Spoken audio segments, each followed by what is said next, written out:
boys and girls, we're back for another story time. Today we're going to read The Best Nest.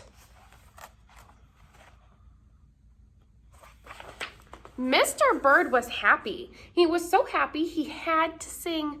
This was Mr. Bird's song. I left my house, I love my nest, in all the world my nest is best.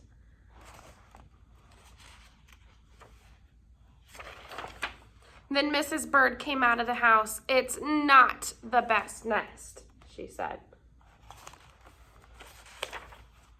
I'm tired of this old place, said Mrs. Bird. I hate it. Let's look for a new place right now.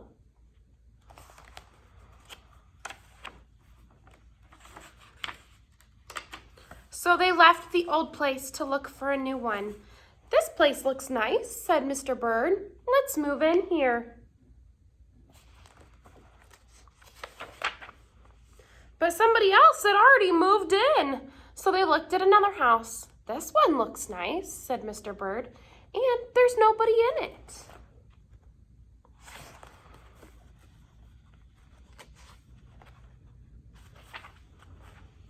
You're wrong, said Mrs. Bird. This house belongs to a foot. So they went on looking. I like this one, said Mr. Bird. It has a pretty red flag on the roof. I've always wanted a house with a flag, said Mrs. Bird. Maybe this place will be all right.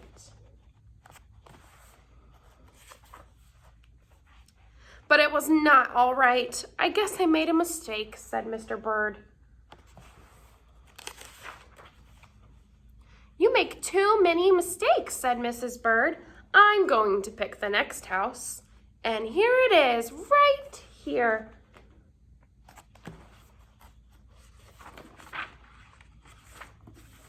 They flew in. They looked around.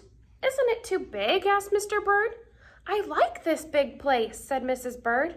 This is the place to build our new nest. They went right to work. They needed many things to build their nest. First, they got some hay. They got some soda straws and broom straws. They even got some sweater string. They got some stocking string and mattress stuffing. They got some horse hair. They got some man hair. Soon they had all the hay, all the straw, all the string, all the stuffing, all the horse hair, and all the man hair they could carry.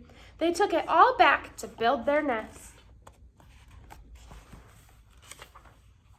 Mr. and Mrs. Bird worked very hard.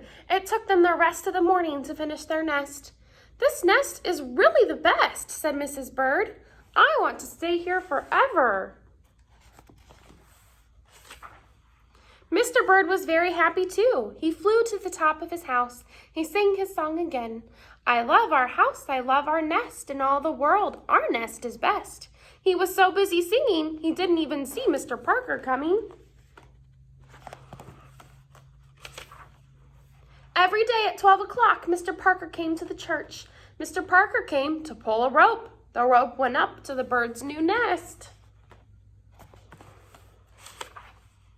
The rope rang the big bell right under Mr. Bird's nest. Boom, bong. Mrs. Bird got out of there as fast as she could fly.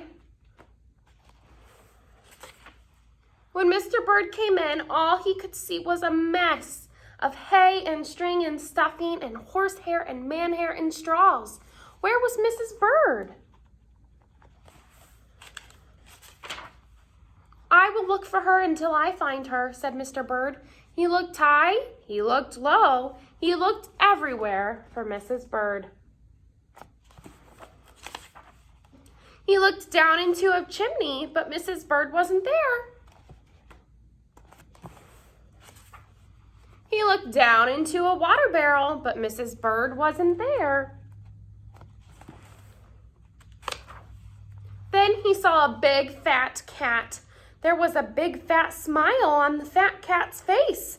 There were some pretty brown feathers near the cat's mouth. Mr. Bird began to cry. "Oh dear," he cried. "This big fat cat has eaten Mrs. Bird."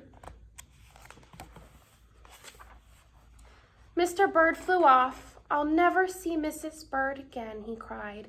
It was getting dark. It began to rain. It rained harder and harder. Mr. Bird could not see where he was going.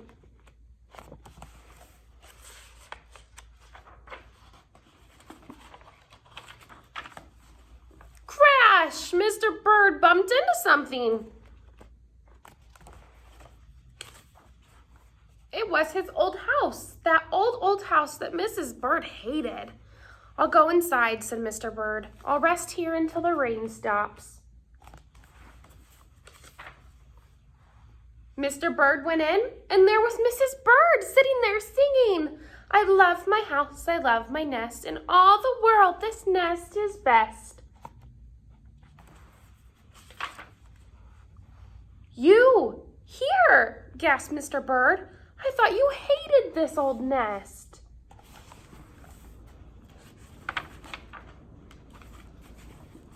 Mrs. Bird smiled. "I used to hate it," she said, "but a mother bird can change her mind, you see. There's no nest like an old nest for a brand new bird." The end. I hope you guys enjoyed that story, and I hope you guys are learning lots and lots from your moms and dads at home. Bye!